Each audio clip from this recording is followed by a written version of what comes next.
Hi everyone, I'm excited to share that I was recently selected to be part of the Global Changemakers community and attend their fully funded Global Youth Summit in Cape Town in South Africa. It was an amazing week of meeting fellow changemakers from all over the world. At the summit, I had the opportunity to give a presentation. I had decided to share about the why of veganism and introduce the people there to animal rights. And it was actually like my first time ever giving a vegan presentation. And because there's just so much info to share about veganism, I realized kind of looking back at the presentation, I tend to jump from like one thought to the other without really properly finishing my sentences, and I speak very fast at times. So please bear with me. I promise up to the next vegan presentation, I'll do my best to improve my public speaking skills because it's just so important to get the message out there in the right way. But either way, I hope you enjoyed the presentation and hopefully you learn something new about veganism and animal rights. And thank you so much already for watching. All right, welcome. Thank you guys so much for selecting my session. I'm honored that you're here. It's called Discover the Truth Behind Our Food Choices. And I'll just introduce myself. So my name is Farah, and I'm a vegan content creator and animal rights advocate. I've been vegan now for 4 years. Never thought I'd be vegan, never really understood what it meant to be vegan. I thought it was just a dietary choice, like gluten-free kind of. And it took me, like during these 4 years, it was a beautiful journey for me to learn and about the animals that we eat and kind of see them as individuals they are, no longer seeing them as a food source. And here's a picture of me at a beautiful cow sanctuary in Goa in India, and just connecting to the individual cows. They all love to be pet, they all love to cuddle just like our dogs and cats. And this is such a beautiful experience, and I'd recommend anyone, if you have the opportunity to like visit an animal sanctuary, to connect with individuals. It's so much love and joy that these animals will give you. So from like birth on, we've grown up with like we have so many animal species in this world, and as we grow up, we've been taught to view particularly these animals as our food source. So that's cows, chickens, sheep, goats, pigs, and fish. So out of all these animal species, we view that these are the ones that we can consume as food, and this is our cultural narrative that we've been brought up with. We think about other cultures, for example, in China, people eat dogs. Now, for us, as our cultural narratives has been taught that our food sources are cows, chickens, and pigs, then to view dogs being killed for food, that makes us feel, that this is wrong. But that's because that's our cultural narrative is to view these food animals as our food sources, versus in China, they view those animals as our food sources. And that kind of shows us that our diet is in a sense a learned behavior. If we think about all animals, we've been taught to view, like from birth, we've been taught these animals are the ones we eat, and these animals are the ones we pet. Now, if you were to put from a child, a 3-year-old child from any country in the world, if we were to put that child, a 3-year-old, in front, we would line all these animals up in front of the 3-year-old. What do you think that the 3-year-old would do? What do you think the 3-year-old would know that some of these are food and some of these are pet, or would the 3-year-old want to pet them all? Most likely the 3-year-old would run up to the cow and pet the cow, would run up to the cat and pet the kid. So the 3-year-old basically has to be taught, no, the cat's the one for petting, the cow is the one we eat. So that kind of shows that as we grow up, our diet is a learned behavior. That brings us to a new term for today. It's called speciesism. So as any other ism, as racism, as sexism, speciesism is the one where you differentiate how we treat each species how we treat them based on their species. In our society today, dogs and cats, if they get abused, these people, they'll go to jail. Anyone who abuses a cat, anyone who abuses a dog, society views them as wrong and they go to jail. Whereas there are no actual laws in place to prevent abuse for any of these animals. And that is simply because a pig is a pig and a dog is a dog. But at the end of the day, what is the actual difference between these two? Both these animals want to live, both of them have likes and dislikes, both of them are individuals, and the only reason that we put a pig into a gas chamber and we kill them for a sandwich, and the only reason we take the dog to a park and love them as the individual that they are, is because a dog is a dog and a pig is a pig.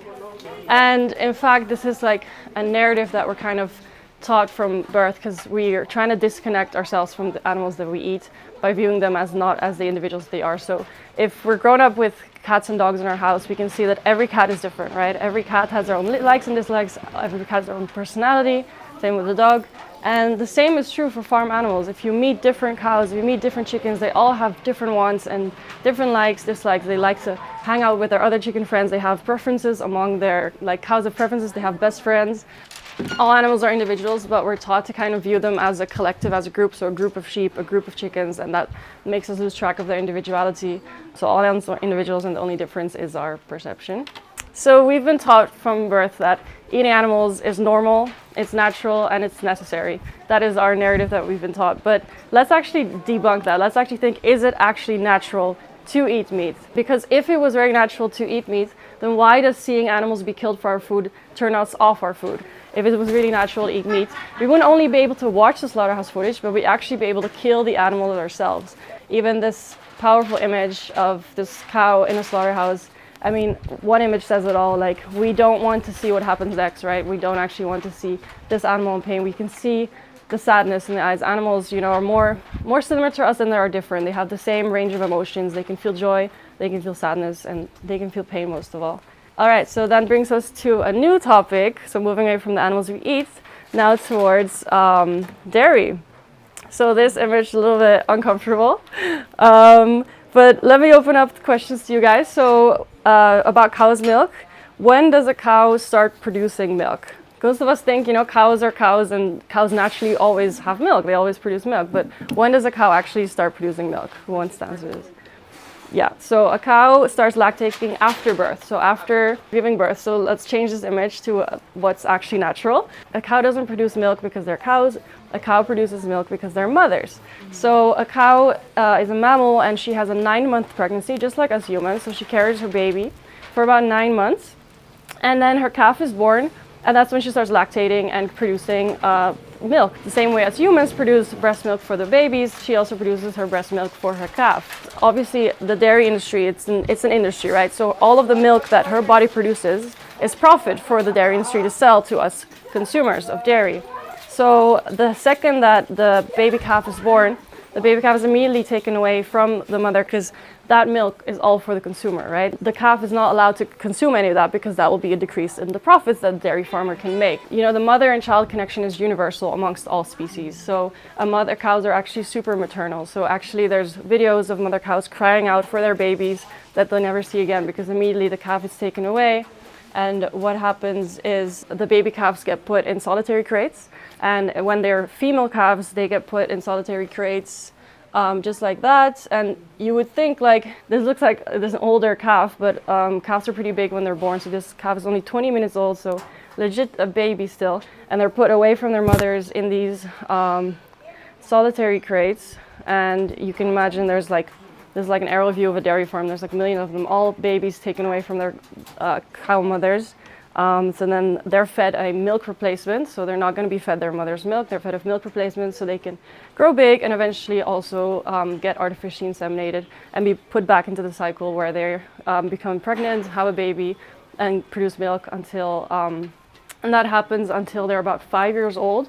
And by that point, they've had about 5-6 children, and then they can no longer, their bodies are worn out, they can no longer produce milk, and that's when the dairy cows get sent to a slaughterhouse and they become burgers for McDonald's, etc. So it's a complete cycle of abuse. They're artificially impregnated with the bull semen. They don't want to be pregnant. 9-month pregnancy, it's such a feminist issue as well that we're basically exploiting the reproductive system of a cow. There's no such thing as cruelty-free milk. If you're consuming cow's milk, it's because there's a calf chained to a box somewhere who isn't, because all the milk that the mother cow produces is for her calf, but that gets sent to the dairy industry, and so calves never get a chance to be with their mothers.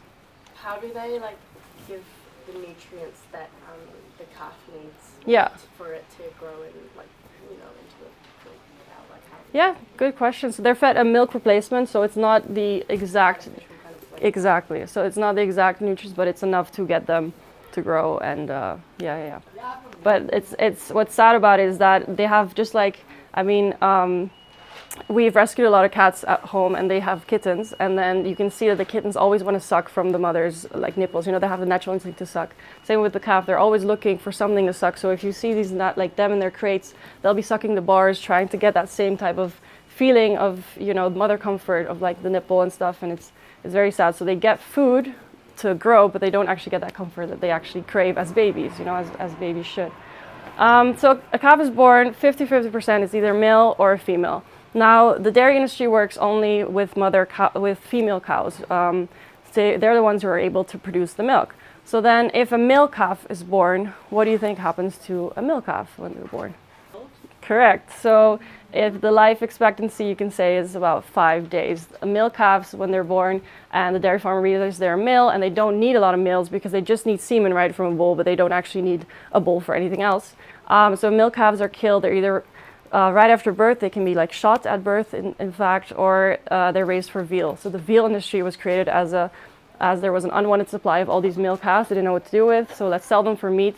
So some of them are raised for meat, some of them are killed right away. There's not a really good statistic of how many, because the farmers can just shoot them on the farm and just dispose of them like trash. So it's a very sad reality. So if they're a male calf, the destiny is already that you're going to be killed right after birth because they're useless to the industry. So that moves us from the animal part of the dairy industry to then the actual nutrition part. There's a quote here that says, "The human body has no more need for cow's milk than it does for dog's milk, horse milk, or giraffe's milk." In fact, we drink cow's milk because we've grown up with the idea that it's normal to drink cow's milk, right? But who of us would drink dog milk, giraffe milk, horse milk, the milk of that little Dussie, if it had milk, if it was a mammal, if he sure was a mammal?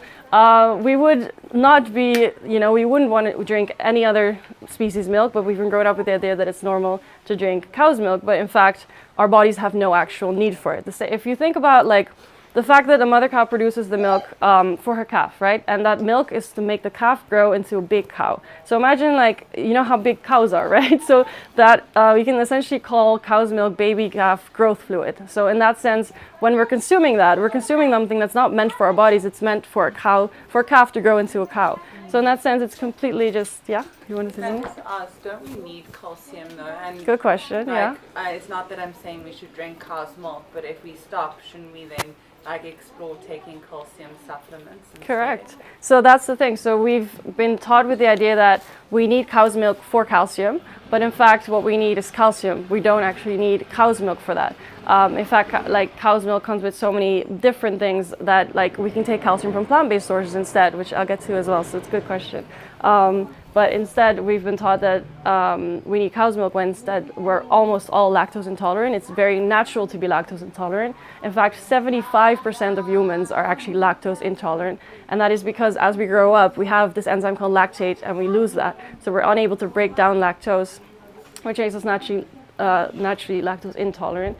And in fact, also dairy also has been linked to an increased risk of prostate cancer and breast cancer because of the hormones that are in dairy milk.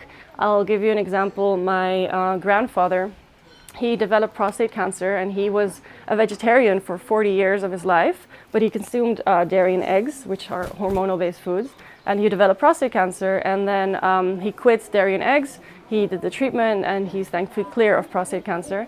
It just shows that there's definitely has been a link between the high consumption of dairy and a link of increased risk of prostate cancer and breast cancer. Another thing, we've been growing up with the idea that we need dairy milk for strong bones. I think that we've been taught that as well.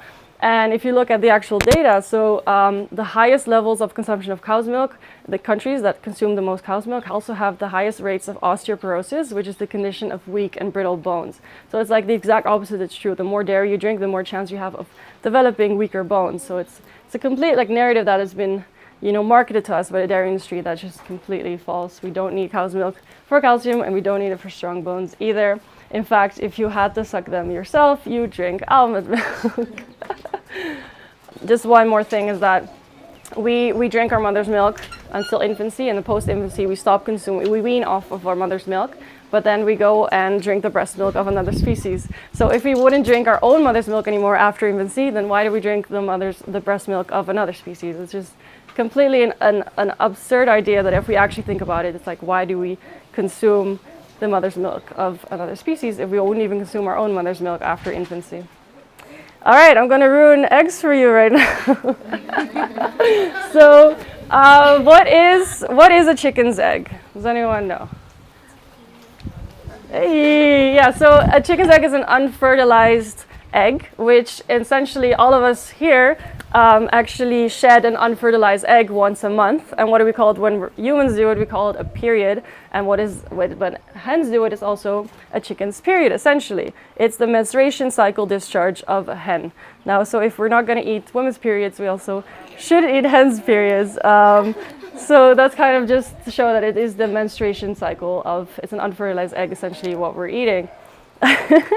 And then if you are okay with, eating an unfertilized egg, then it comes to the fact of the egg industry, which is very, very, very horrific. So the egg industry works also, again, on the female chicken, so the female, menstruation cycle. So when the egg industry always needs a supply of chickens to be able to give us those eggs, so then they always breed these animals in existence, and sometimes when the eggs hatch, it's either a male or a female chick that breaks from the egg, and if it's a female chick, of course she's going to go into the industry and lay all these eggs for us. But if she is a male chick, then the egg industry, male chicks cannot lay eggs. They're roosters. They cannot lay eggs. They're useless to the egg industry. So what happens is they get grounded up alive, and this is such a horrific thing. It's 7 billion of them are killed every year, and they literally are put on a conveyor belt and they fall into a live blender, essentially.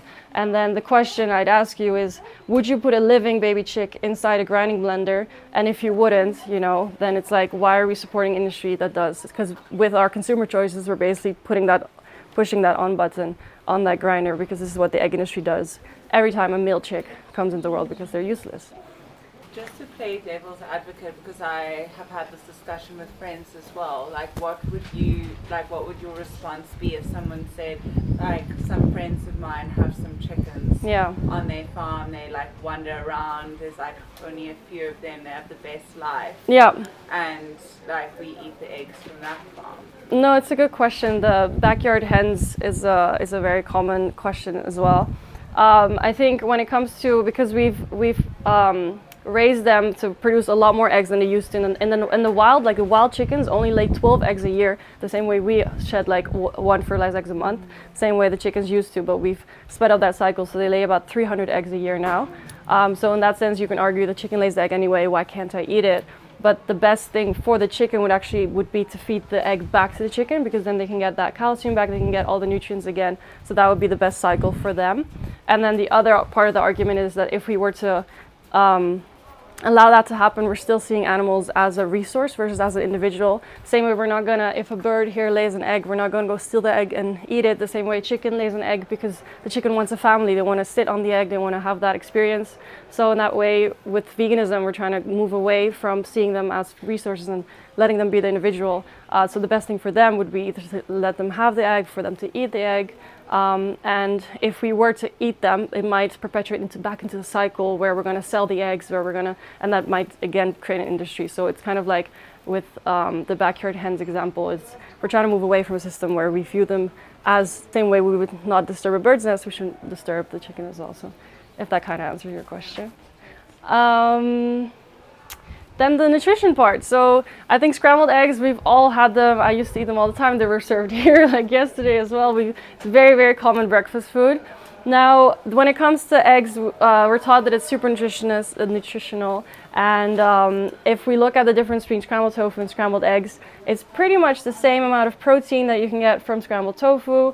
And the great part is about plants is that they don't have cholesterol. So all animal products have cholesterol. Our bodies naturally produce cholesterol. We do not need to take in any more cholesterol, because that cholesterol will add up to clogged arteries, which gives us heart disease, which is, a main killer of humans today is the disease through diets, and that's because all animal products have cholesterol.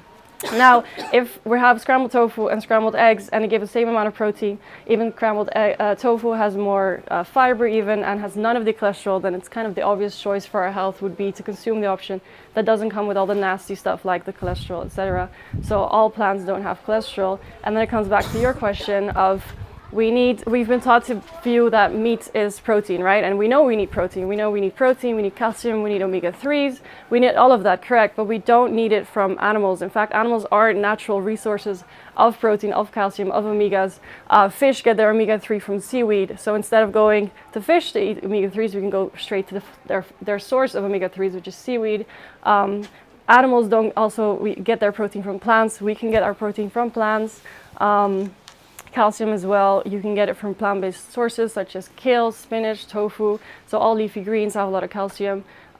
So we can get all our nutrients that we need, but we don't have to get it from animals, we can get it from plants. In fact, if we look at one of the strongest men alive today, he says a quote, someone asked me, how could you get as strong as an ox without eating meat? And my answer was, have you ever seen an ox eating meat? So in fact, the strongest animals, so gorillas, elephants, they're all herbivores, so they consume only plants. So when we ask the question, where do you get your protein from? Well, the same place that animals get their protein from, get it from plants. So this is to say vegan food is solid proof that the entire animal culture industry is unnecessary because we don't need it. We only just eat it because of our cultural narrative, because we like the taste, but we don't for the actual nutrients. You won't be deficient if you eat only plants. And then the question also comes, well, B12, what about B12? For the vegans are already deficient in B12. In fact, B12 doesn't come from animals or plants, it comes from bacteria, it comes from soil. So meat eaters and vegans were all kind of B12 deficient today because the soil is so deficient of B12.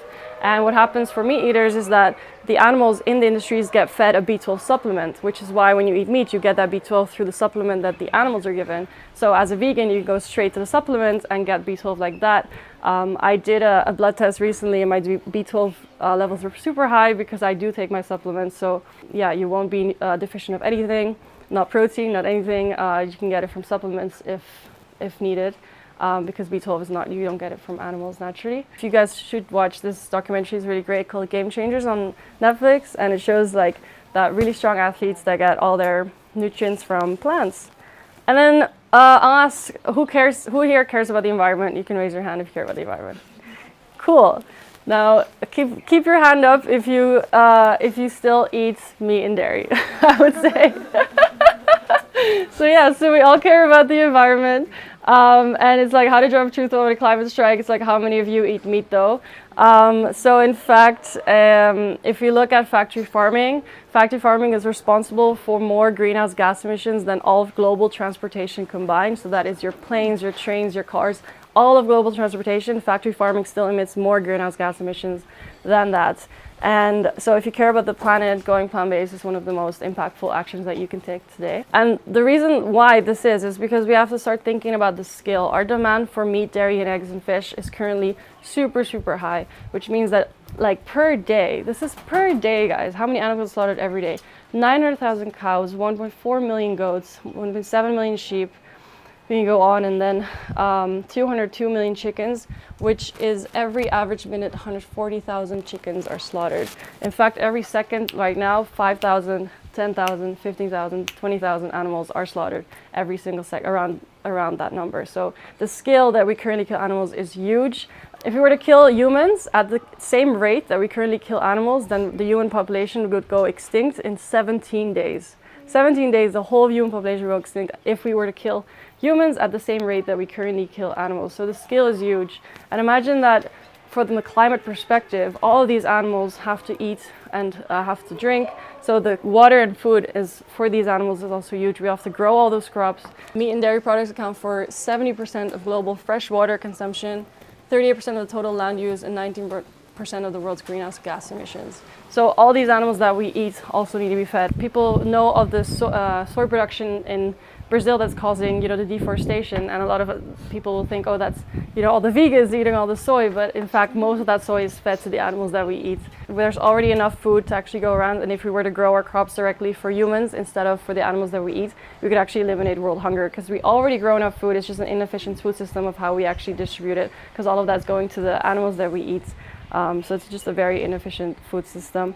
And agriculture is also a leading cause of deforestation to make clear the land for animals to graze on. So deforestation, water pollution, species extinction as well, and ocean dead zones. So if you look at the fishing industry, we're currently literally creating fishless oceans. Also, if you look at the plastic in the ocean, so most of us here, we are using plastic straws, to save the turtles, but in fact we need to stop eating fish to save the turtles, because so many turtles and dolphins and marine animals get caught as a bycatch in the fishing industry, and they also get killed. Most of the plastic in the ocean is actually from fishing nets, from ghost gear. What is a fishing net supposed to do? Well, it's supposed to, trap fishes. And that's exactly what it does when it gets lost in the ocean. It's still trapping fishes, killing like a lot of marine animals. So if we care about them as well, we'd stop consuming fish and stop supporting the fishing industry. And then something positive, and we're almost at the end, is that being vegan reduces your carbon footprint by 73%. That is as an individual, if we choose a plant-based diet, that is our impact we can make by stop supporting all these industries that pollute the environment, that kill animals. Also, to play devil's advocate, because I've had these conversations before with people, but because in New Zealand, like dairy is like one of our biggest contributors to our like GDP. Yeah. Has there been any kind of like studies or something around how reducing our like consumption will affect our kind of like Economy? Yeah. That's a good question, because it's a lot of farmers like to ask that question, to be like, if we were to do that, so many people would lose their jobs. But I think we can look back at like what is sustainable today and move away from something that's unstable and move towards, we can create jobs for them growing plant-based crops, we can do something else. And it's like, I think one vegan influencer meant that he got asked this question, and he says, well, what about when we started moving to DVDs and Netflix, all the people who owned like those stores would be out of jobs, but it's just the changing times. So in that sense, like people weren't worried about their jobs, but dairy farmers are worried about their jobs. And it's like, well, we have to move with the times are changing. And then I think the best thing right now, a lot of people in the vegan movement are trying to do is change what they're farming, so they can keep their jobs as a farmer. We just change the crops, we make it more sustainable, we teach them how to grow plant-based crops, etc. A lot of actually dairy farmers are actually very ethically also not in line with what they do. They find it hard to drop these dairy cows at a slaughterhouse at the end of their life cycle. Or life cycle, production cycle. So I think it's also better for the dairy farmers, better for the slaughterhouse workers. I mean, imagine working in a slaughterhouse, killing animals. Like it's so much better for humanity if we were to move away. But yeah, for the economy, it would have to be support from the government, which I think Netherlands right now has given actually like millions to support farmers to transition away from dairy farming and meat farming towards a more sustainable practice. So it's starting as well with the economy and stuff. This is actually the end, and I was going to show you one video and then go for the Q&A. But you had one question for the... Yeah, I just wanted to ask you, how do you see like transition? I was just like sitting and thinking like, what kind of animals we just like let them leave? They are not for like some purpose. Good Like, question, still, like, yeah. Cats and dogs are like our pets. Horses can be our pets. If you say that this is the rate of how we kill these animals, if you're gonna stop it tomorrow, this animal's still gonna increase their population. And what are we gonna do with it? It's a good question.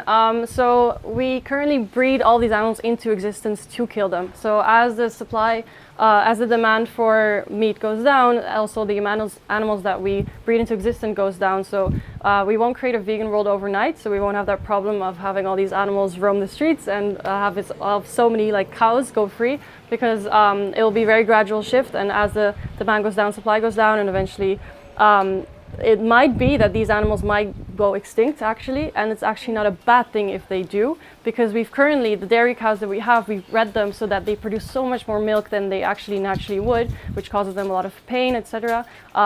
Poultry chickens, we've also bred them to expand their size as well, which is also causing them heart problems. So if they were to go extinct, they're not a natural breed. So in that sense, it wouldn't actually be a bad thing if they would. So it would go down naturally, the amount of animals that we breed into existence, and eventually we won't have that problem. Basically, that is the answer. And then I wanted to end with one video. I hope it's not too sad. It's just kind of a visual representation of everything I've been talking about, and I love the narration of the guy. So if it's sad, just look away and just listen to what he's saying. But it's just kind of to demonstrate the animal rights perspective a little bit more. It's just 3 minutes. If I could talk to animals that are being confined and abused now in factory farms, I would say I'm sorry for what we're doing to you. I wish it wasn't this way, and I'm doing everything I know to stop it. And so that's the calf just being born and hopefully we will taken be able to away. stop it. There's not really a whole lot of good you can say. I mean, you just gotta hope that it can stop, and hope that people will recognize the harm we're causing and will choose a different way. Meat, milk, and eggs come from real animals. They don't just come from the grocery store. And these animals desire to live, and they want to be free of pain and suffering and fear. And on today's farms, these animals only know fear and pain at human hands. They never know human kindness. They never know mercy. And when people buy these products, they are unwittingly supporting that type of cruelty and that type of callousness. The workers, they have to lose part of their heart. They have to shut their eyes to certain aspects of what they're doing. Can you imagine what it would be like to cut the throats of animals for 8 hours a day? It's a bloody, violent job, and nobody should have to do it. I don't know what it means that, we can participate in such cruelty without paying attention to it, without caring about it, without wanting to do different. Citizens want to assume that animals will be treated humanely, that there are laws on the books to prevent cruelty. And people are usually surprised to learn there aren't.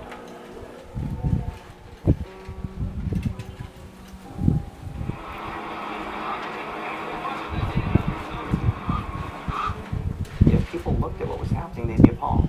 Most people would not support the type of abuse that has become common on factory farms.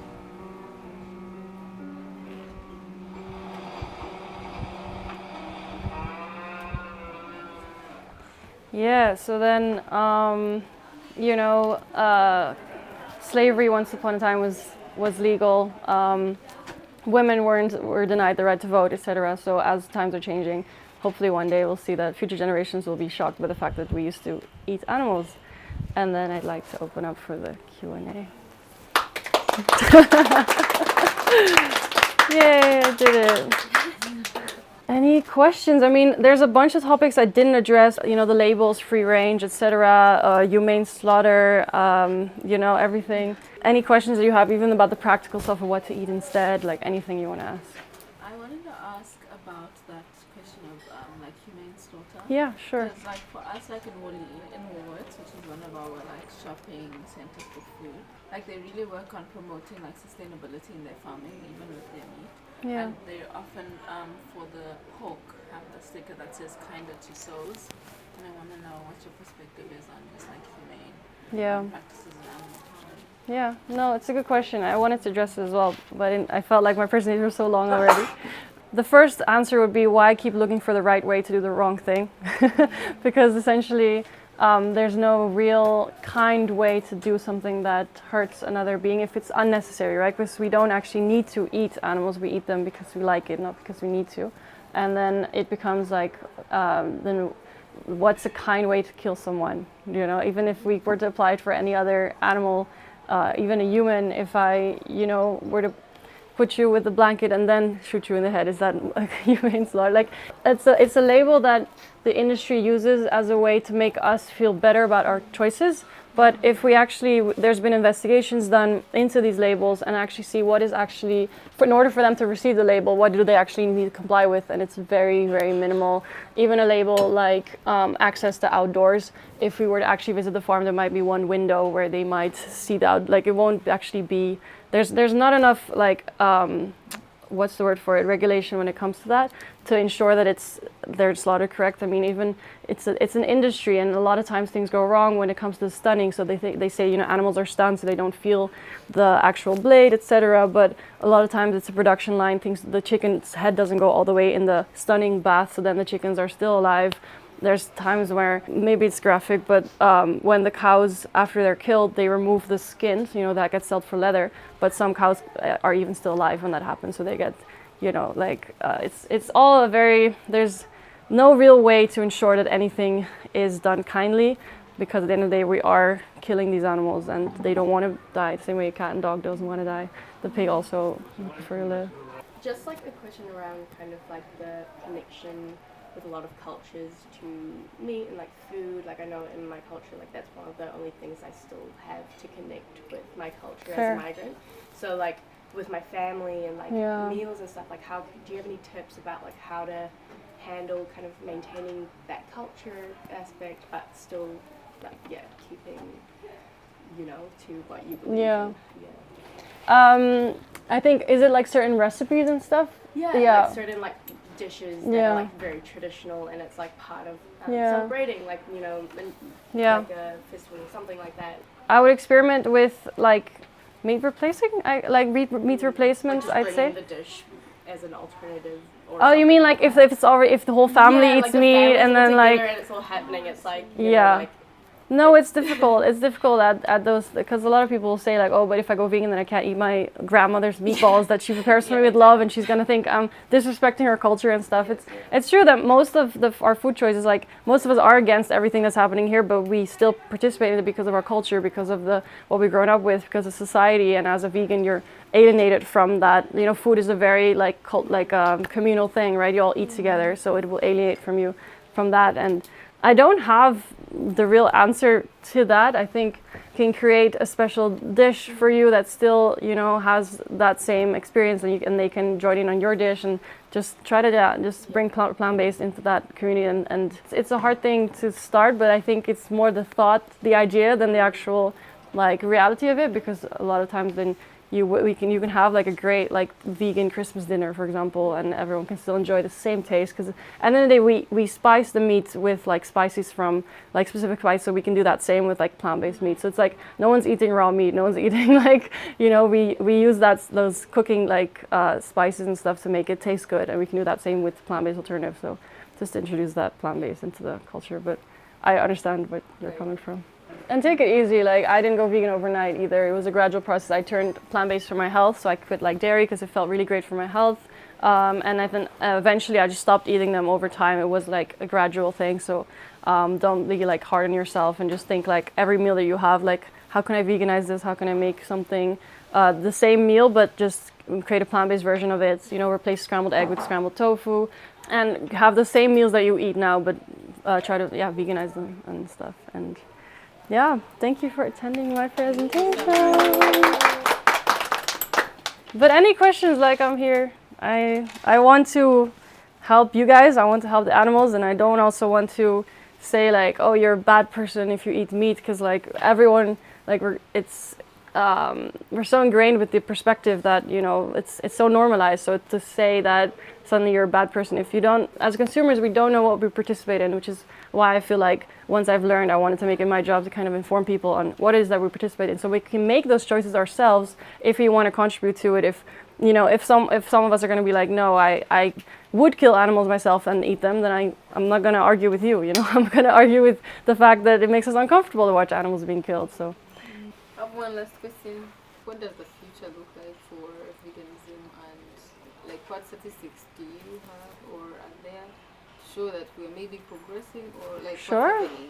Yeah, no, it's definitely increasing. The amount of vegans in the world, the amount of vegan options, like plant-based alternatives, plant-based meats, like everything is increasing for sure. So I think more and more people are becoming aware. There's also an increase in meat consumption as well, unfortunately. So Germany has seen the lowest amount of like pork sales, but then China has like an increase in the amount of meat consumption. India as well, as people are earning more money, people are eating more meat.